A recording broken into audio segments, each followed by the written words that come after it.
don't know if I really love this decision. Over the middle, got his man, and look at him go! Jalen Waddle for the touchdown! Welcome to Inside Leverage, your gateway to the fascinating realm of the Miami Dolphins. Join us as we delve deep into the team's dynamic Super Bowl journey. We invite you to share your most scorching takes, unwind, and relish in our captivating experience.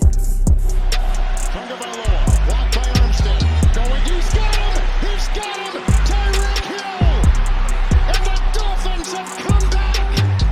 A big play on the first one! Home run! Play one! To the house! What a start for the Dolphins!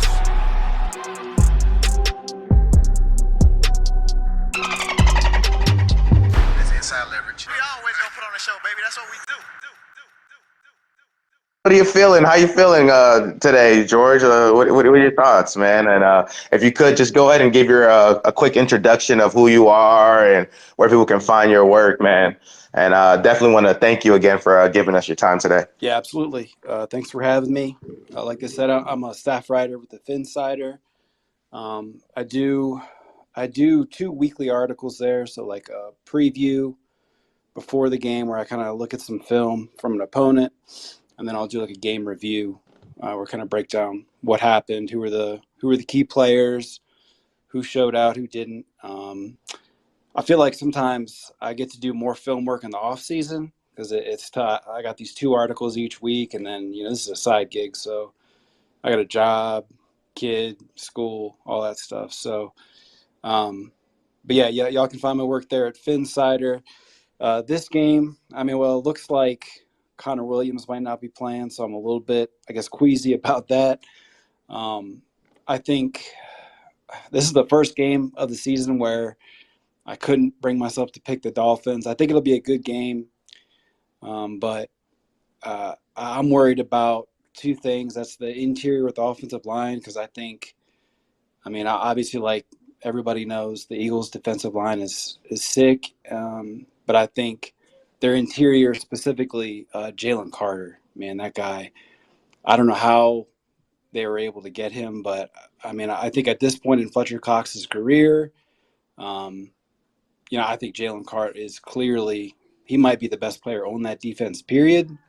And if we don't have Connor, I don't think their plan was ever going to be to attack the interior of that defense anyway. So I think they're going to be looking at the perimeter and trying to get players out in space. But, what worries me most coming into this game is the interior pressure. Because I think and if you listen to their defensive coordinator, they want to get physical. I think we're going to see kind of a similar game plan, what we saw the Bills, who were, successful for like a half and, maybe a little more than a half, where they're going to try to take away that first read. They're going to be physical at the line of scrimmage, and they're going to try to get pressure. And that interior pressure is what Tua struggles with the most, because you can't, where do you go? You can't step up. You can step up and avoid an edge rusher, but when you got a 300-pound defensive tackle in your lap, there's not a whole lot you can do. So that's the stuff that I'm looking at with this game. I think from looking at the tape, and when you break down that Eagles offense, man, they're just they haven't really been hitting on all cylinders this year, but man, they're just loaded. Especially, I was I couldn't believe it. Lane Johnson's playing.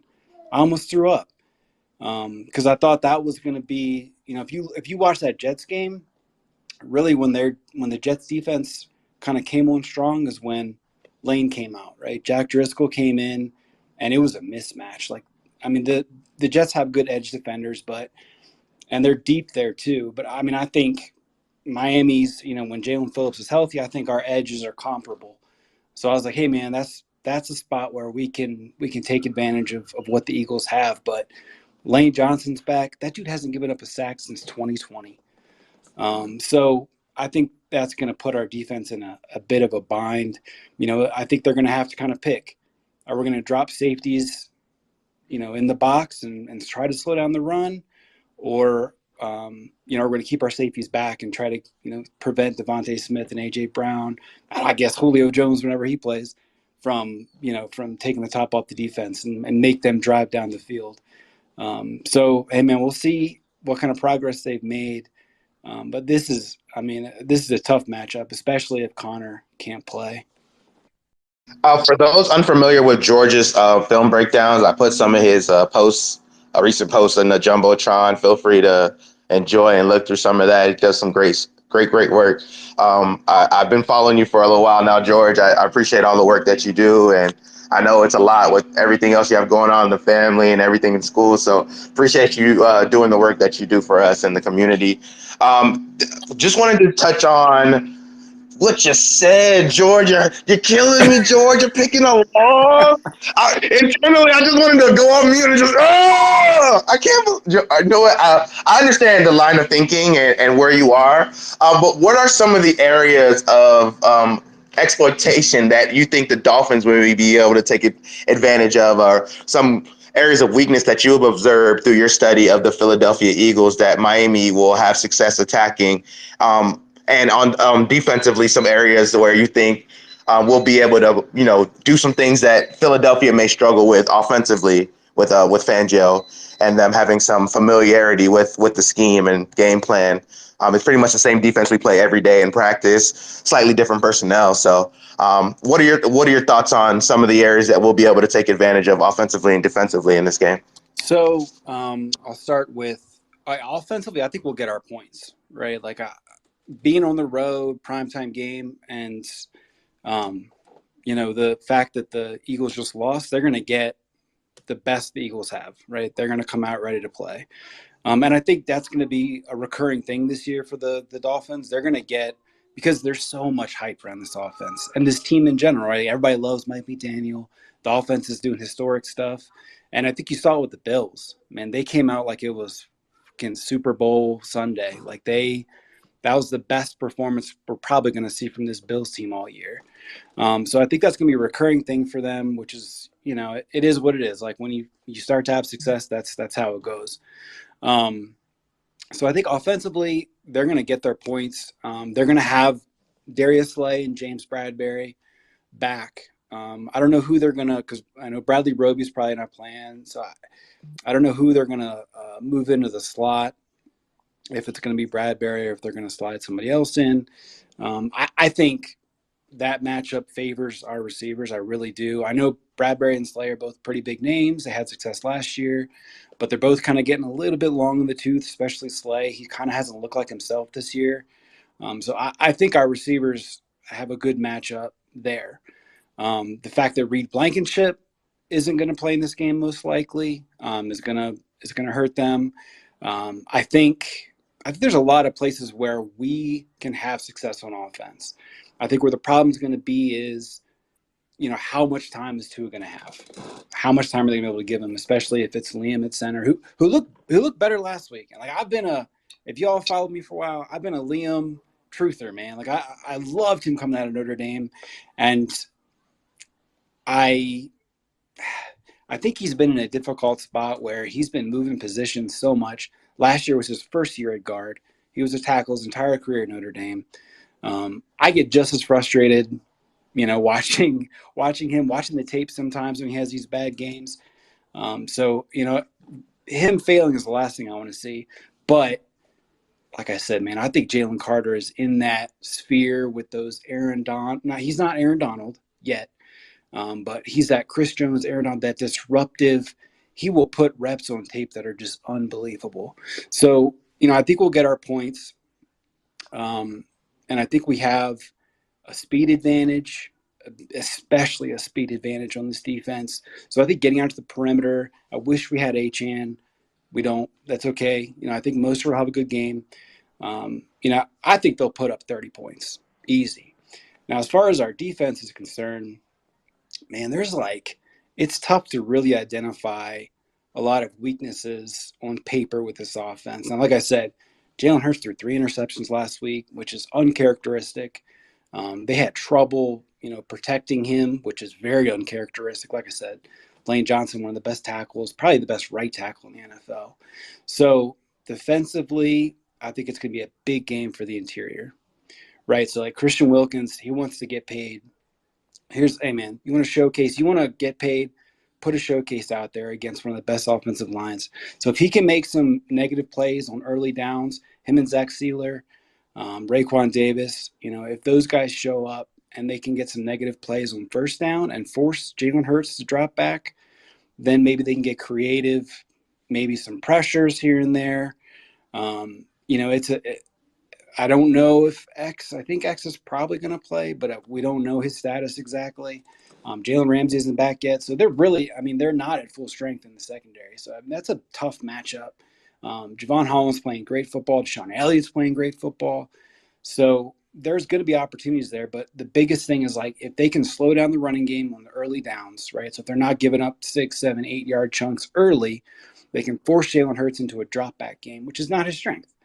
I think there's been a lot of talk about, like, Jalen Hurts, those dudes on the Locked On podcast talking about Jalen Hurts running Miami's offense. And that's not his game, right? It's not. And they want to get into those 2nd and 3, 2nd and 4, 3rd and short, whatever, 4th and 1, of course, and tush push, or the brotherly shove or whatever they call it now. So if the interior shows up and plays well, linebacking, if they can stop the running game somewhat, it doesn't need to be like shut it down completely, then I think there will be opportunities there. I don't think we're going to see 3 interceptions from Jalen Hurts. That was, like I said, uncharacteristic, especially if Lane Johnson's out there. If Lane Johnson, misses time or isn't 100%, maybe we can get some. And I think, they'll have some success as a pass rushing unit. They can have some success, but I just worry about the running game, which I'm sure most people feel similarly. I'm not gonna lie to you. I'm actually very confident going into this matchup. Maybe the fan goggles or drink a little bit too much of the Kool-Aid. But just from a matchup perspective, I feel like if they run a similar scheme to what we run, right? And you have your thoughts about Jalen Carter, Fletcher Cox, and what they're able to do from a interior pressure standpoint. I would offer that Miami would be able to replicate that, maybe not to the same extent because you're not going at 100 in practice, but replicate some of those looks so that to allow the team to be able to prepare for what we're going to see this weekend. And as well as, like, I think the return of Ramsey and just like the performance in Buffalo, there's a lot of things like lingering and hanging over this team's head, and I think they're going to have the necessary motivation to show up. And if I'm wrong, I'm wrong, but I'm very confident going into this matchup. I feel like we have some things working in our favor that can help us out, and especially with the Reed Blankenship being out, like what he does and what I've seen from him on film, there's a lot of nuances to his game, and with this particular scheme, there has to be a level of trust when you're passing off guys, and you're doing a lot of things post snap, these manipulations and things like that. Like there has to be a level of trust that you know a guy's going to be where he's going to be, and he's maintaining a certain position that he needs to be in and a certain amount of leverage, because there were some plays last week where he came down inside leverage, shameless plug right there, and then he cut some things off, some in breaking routes, and there were some things that he was able to take away, and there's a lot of like things that he does and brings to that defense that, like, I think that without Chauncey Gardner-Johnson, I'm not sure if they have the guys in the back end to be able to replicate what he brings and what Chauncey brought to them last year from just a coverage standpoint and just being in the right spots and playmaking and all that. So I think we'll have a lot of success. I do. I'm very confident. Straight up, I like our offense, and that's one of the advantages of having Vic Fangio is there are so many Vic Fangio disciples, that are around the NFL. So that's one of the advantages. Even last week, right? Like 2 weeks in a row. So he's going to be familiar with what they're doing. And I agree, man. Reed Blankenship is coming on. That dude is one of, if not the best player in their secondary right now. And that's no disrespect to Bradbury or, Darius Slay. I think they will have success on offense. Like I said, I think they'll put up minimum 30 points. It's going to come down to what the defense does. And I think really what people should be watching is the interior of the defensive line. And then, David Long, how do they play against the run on those early downs? Because if they lose this game, I think it'll be, 35 to 32 or, something like that. I think it's going to be a fairly high scoring game.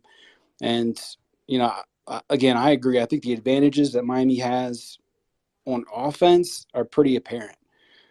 There aren't too many secondaries that can match up, and with the way the offensive line has played this year, I mean, it's a tall task to stop them. And the Eagles aren't, I don't want to make too strong of a proclamation, but I would be shocked if they put up less than 30 points because this Eagles defense is not the same Eagles defense that we saw last year. Even with Reed Blankenship on the field, I don't know if they're getting a little bit older, if it's just early season, Super Bowl layoff, I don't know. But it's not the same defense that we were used to seeing last year from them. So they're going to have opportunities to put up points, and I think they will. This would be a great game for Fangio's defense to come out and, cause some turnovers, get some pressure, stop the run. Because I think that's what separates. And I'm not panicking over Fangio. I know a lot of fans are reactive about stuff.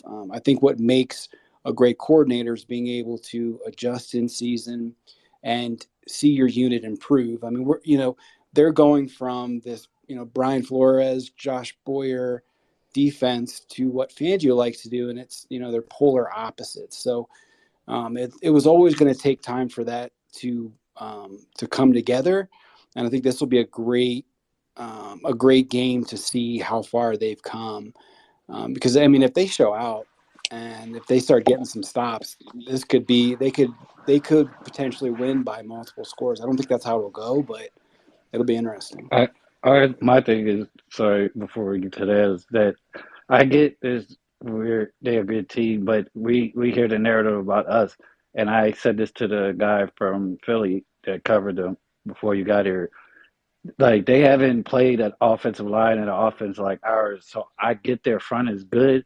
I'm not downplaying it, but they haven't dominated nobody that that had a line as good as ours with or without Connor. Like even with him as bad as he was the first game, he improved the second game. His pass blocking was good. That's all I care about. If he can pass block the run game, he doesn't need to be great in that. Long as he did what he did last week, okay, he had some misses, but he wasn't astronomically bad. That's all we can ask for. In a pass game, that's where you want him to be average or above, and he was. So, and I trust this coaching staff. Like we have the PTSD of the bad that we've been through, and we, of course, we have the narrative we haven't beaten good teams. But I think that all that is out the door with this coaching staff and this offense. That's why Chad like saying he's confident. I'm confident. We're people are messaging me like, why are people scared? And I get it. It's the Eagles. They went to the Super Bowl. But if you look at the stats, he's on pace for the same trajectory he had in 2021 when they was ready to get rid of him. Yeah, the 3 picks was an anomaly, but he already had a 2-game pick before that. 2 games or 3 games before that. He's only had 2 games out of the 6 without a pick. If that was Tua, they would be crucifying him. Oh yeah. So that's what I'm getting to. Like he's even on a worse trajectory than the 2021 season. So I don't fear that offense. Like I get our defense haven't been having any issues, but we have been seeing improvement over the last couple of weeks. So I get the cautious and what we need to be worried about. But I'm with Chad. I'm more confident because of the loss in Buffalo. Like I was glad that and to have a moral victory, that was it for me because we got punched in the mouth and woke us up. So No, I agree with what you're saying, and people always talk about Miami hasn't faced anybody, but like before, when you were talking about the Eagles defense, who has struggled, and I agree, they haven't faced an offense that's even in the same stratosphere as Miami. I mean, to go back and watch film to see, what to worry about with this defense is kind of like, what team do you go back and watch, right? Because no one's really going to be a good representation for what Miami does. Like going back and watching the Jets game, I'm like, what am I going to learn by watching them face Zach Wilson, So, going back watching the Rams game, stuff like that, they haven't really faced any great offenses, and they still haven't looked great. So, I mean, this could be a game where people are asking, on Monday, are the Eagles even, were they one of the worst 5-0 teams in NFL history, right? Because if Miami comes out and plays their game, and the Eagles, if Jalen Hurts is still struggling, because he hasn't looked the same this year, the team in general hasn't looked the same. AJ Brown's had some sick plays. DeAndre Swift has looked good, but they haven't looked like the same team that went to the Super Bowl last year. So I agree that they haven't faced an offense like Miami. There is no offense like what Miami can do when they're running at all cylinders. So I completely agree with that point. Their defense outside of Jalen Carter and just that interior, I think their edges are good. Sometimes the way they're talked about, Hassan Reddick is a good, nice player. He can give you some good reps, good pass rusher. Brandon Graham, Josh Sweat. I mean, they've got players there, but am I worried about Kendall Lamb and Austin Jackson in this game? No, I'm really not. I think they'll be fine. I think the worry is for me, if I haven't heard said his name enough, it's Jalen Carter on the interior. But again, I think they'll score. And the Eagles offense is strange because they've been really inconsistent throughout the entire year. I mean, they've had to squeak past some bad teams, right? I mean, especially looking back at the Patriots. The Patriots probably should have won that The game Vikings. if you watched at the end. The Commanders, they lost to the Jets. So I think we'll learn a lot about both teams after this. The offense, the reason that I have a high opinion of the offense is because of the offensive line, Jason Kelsey. They've got guys there where they can dominate the line of scrimmage, which against this Fangio defense creates problems because they don't like to drop safeties in the box a lot.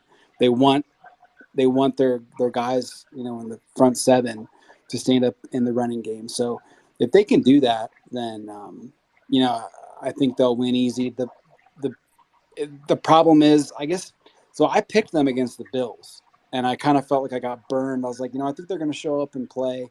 And I think it's going to be a similar atmosphere in Philly. They're coming off the loss, prime time in Philly, Sunday Night Football.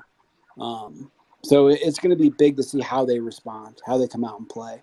Will McDaniel have them ready to go? Because, they got punched in the mouth in Buffalo, like you said.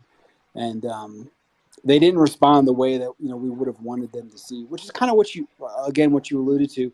That's what you want to see early in the year. You want to get punched in the mouth. You want to get overwhelmed early in the year so that you can bounce back and the next game you have like that, you're ready to go. So we'll learn a lot about both teams.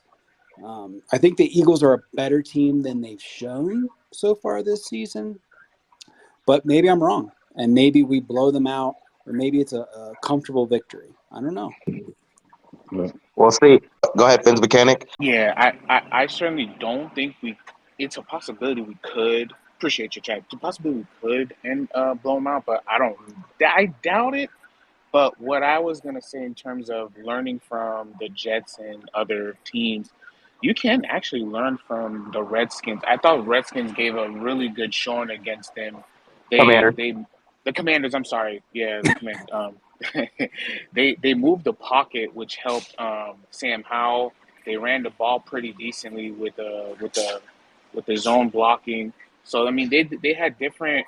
They kind of had different approaches. Once you hold up on that D line, there's a lot of open receivers. So it's just and with McDaniel, I've noticed especially with Liam, he did a lot of isolation blocks with Liam that kind of he put focus on making sure that Liam gets to a certain a spot or angle to kind of hook that D lineman and allow put that focus on that one guy. So for a guy like Carter who can be a problem and they have two guys, but I think with Robert Hunt and Wynn, you're a little more comfortable with them, so you might kind of want to get Liam on certain kind of like spots, like key blocking spots to kind of isolate and eliminate a guy like Carter from any, like a run play, or you know what I'm saying, any outside zones and stuff like that. So that's what I wanted to point out. Yeah, I think we'll see them slide protection, especially if it's Liam, to give him help because they do feel more comfortable with Wynn and Hunt. Because I think what we're seeing this year is when you don't have that major weak link, how much better the offense runs. And I think they'd be smart to move the pocket, slide protection so that you're giving Liam help if he's matched up with Jalen Carter, or giving anybody who's matched up with Jalen Carter a little bit of help. And yeah, move the pocket. And yeah, I think we'll see them similar to some other games this year. I think we'll see them attack the perimeter a little bit more because the strength of this defense is that interior. Just like the Panthers The game, the Giants, Giants, yes. they neutralized that strength, especially the Giants game with Leonard Williams and Dexter Lawrence. Those guys were a non-factor because they're not going to run 15 or 20 yards down the field to make plays. Maybe they will, but it's not their strength. So I think we see that too, because I think the Eagles have nice linebackers, but not elite or Not anything like that. So I Milano. think they'll So attack. if you're not Milano's level, you're not disrupting this offense. Boom. Exactly. Also, Chris Brooks was put on IR, so no corresponding move on that yet. There is a possibility that they use that spot for Needham or Jeff Wilson. George, do you have any thoughts on that situation and who could possibly be that spot could be used for? What going into this matchup? What do you think? We're a little light at running back, but there are some concerns in the secondary as well. And we kind of been waiting for Needham to come back, so they're pretty much coming up to that point where they got to make a decision on both of these guys pretty soon. So, what are your thoughts on what they should do moving forward with these guys? Yeah, I think having either of those players would be a boost to their respective position groups. So Nick Needham is a guy, feels like we haven't seen him play in so damn long.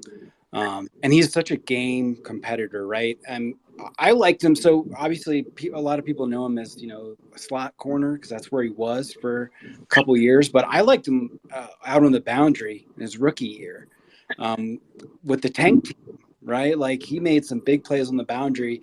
And I think that's where we're most thin. No disrespect to Eli Apple. Having X back will be huge. But I also think that Jeff Wilson brings a physicality to the running game that really they only had with Chris Brooks. I like Savon Ahmed. Obviously, Raheem Mostert is a lot more physical this year, so he brings that a little bit too. Or he was like that last year too, but I know he's added some muscle.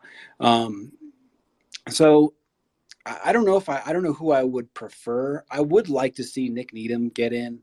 I don't know if they're going to play him. I would imagine they play him on the boundary. Keep Kohu in the slot. I think I think he's very good in the slot. And I think he's so much better in the slot than he is at the boundary. Not that he's a horrible boundary corner, but you don't really want him covering Stephon Diggs. So, hopefully they keep him there. And I wouldn't mind seeing Needham rotate in on the boundary and, maybe in some dime nickel packages, whatever. But I also think Jeff Wilson's physicality would be good for this running game. But I don't know that I have a preference on the two. I think either one would be a big addition. I think I'd almost rather see Needham based off of the matchup this week because I think, like I said, I think some of those Philly receivers, especially, man, if they can get Julio Jones at any kind, like if it's not the corpse of Julio Jones, that could be a big addition. So, yeah, I hate to see Chris Brooks, man, because, he came back, he had that sick run where he stiff-armed, defenders into each other. And, it sucks to see him go to IR. Hopefully, and I loved his work as like a lead blocker. I thought that was so cool. Like who's looking at these running backs, like, oh, that, you know, who would even think to use them that way? Or, but man, he was good. It has to So be yeah, it'll Wilson be interesting to though, see. because if Yeah, it's a physical game. If he gets banged up, not saying he is, but then you're down to just Salvin Ahmed. Like yeah, bro, knock on some wood. we can't go into this game with only two running backs. Right. That's fair. I mean, you do have some guys that you could supplement some of that with, like some jet sweeps and stuff and things like that with some of the receivers, and maybe even a little Debo Claypool action. I don't know if that's even really a thing, but that's something that a lot of us think it could be a possibility of something that he could bring. But even if you were to put him out in space and some wide receiver screens and some short quick passes, that could operate as an extension of the running game and could force some of these Eagles defenders, their DBs really don't want to tackle like that. You know what I mean? So, like, if we They could gave put him a ton of jet sweeps in right, Pittsburgh. right, like you know what I mean? Like, we could get him out in space, and with what we do and how we operate, man, we could have some success on them. So it'd be interesting to see what they do moving forward. Before we go ahead and wrap it up with you, definitely want to thank you for coming through and giving us your valuable time and insight. I implore everyone in the room to go ahead and give George a follow. Real quick, George, I know you're not too high on the Dolphins in this particular matchup, which I'm going to say is extremely unfortunate. Opinion. Just really quick, what positions could you see Miami making a move for at the trade deadline? And Miami wins this game if, and Philadelphia wins this game if. And go ahead and just, I guess, you want to give a score prediction. I mean, you could keep the score prediction. You're hurting my. All right, trade deadline. I think Fangio is probably going to want a linebacker that's a little stronger in coverage. David Long's been good, right? I think he's an upgrade over Landon Roberts in every facet of the game. But I think maybe linebacker. I don't think corner because they're getting Ramsey back. They got Needham back. Maybe safety because of Brandon Jones kind of struggled when he came in. So if Deshaun Elliott gets hurt or Devon Holland gets hurt, that could be a weakness for them. Offensively, man, who knows? Receiver, that's who seems they always seem to go after. I know a lot of people want to see a pure center, but if they're still riding with Liam, then they see something there and they like his development. So I'm going to trust them there. Tackle is, I mean, I don't know. Tackle is kind of could be a little worrisome with the fact that Armstead's hurt all the time. Like and I'm going to knock on wood so it doesn't happen. If Kendall Lamb or Austin Jackson go down, that could be a problem for them. So maybe they look there. It's all going to depend on who's available. Like just like the Chase Claypool thing, they don't need a receiver, but he was available for peanuts, so why not? So it'll depend on what teams are selling everybody off. The Broncos, maybe the Vikings, some of these teams that have talented players. And okay, so the Philadelphia Eagles win if they don't turn the football over. And they can run the football. They'll win the game probably. And the Miami Dolphins will win if the defense can get some stops. Because like I said, the offense is going to score. I think they're going to be productive. If the defense can get some stops, if they can force a turnover or two, if they can slow down the running game, then I think they win this game. Score prediction. I think on my preview article, I said 38-35. I thought the Eagles would pull it out, but I think it's going to be a very competitive game, and it could go either way. All right. Appreciate you, George, for giving us your time. I look forward to this beautiful conversation. Again, George, thank you again for giving us your time. Everyone give George a follow. Yes, sir. Hey, appreciate you guys having me on. Thanks, George. Thank